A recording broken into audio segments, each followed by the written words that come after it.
Assalamualaikum. Hari ni saya ada satu khabar untuk nak buat peringatan bagi fok kita bagi saudara kita semua.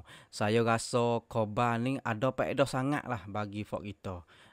Iaitu pihak polis Samnakngan Tamrut Heng Chat dia telah post naik dalam page Facebook dia tu Dia kata nombor telefon hok pelik mari pula.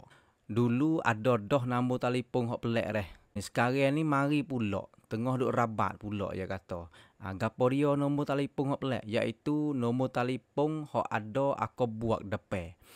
Nombor telefon hok ada aku buat depan lepas tu lakoh pada 10 ekor. Tu makna atau nombor panjang lah tu jangan akik sama sekali apabila dia tu masuk kita.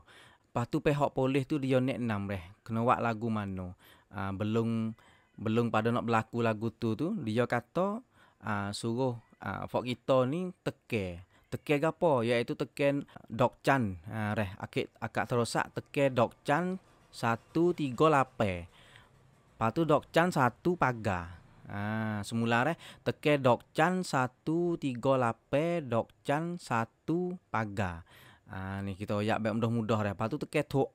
Lagu tu panggil atau untuk nak blok nombor hok pelik-pelik sat ni. Untuk nak blok, untuk nak sekat nombor lagu tu. Nombor tu mari daripada luar negara luar negara negeri Syekh. Ya tak jauh lah kuasa bira-bira negeri Syekh ni ya. Untuk nak menipu fak kita untuk nak ambil komun suantua kita, untuk nak menipu cara ekonomi kita adalah cara dia tu. Lepas tu siapa dia wasa kata video ni ada faedah. Tolong share pakat-pakat tahu belaka kepada saudara kita semua Okey, wassalam.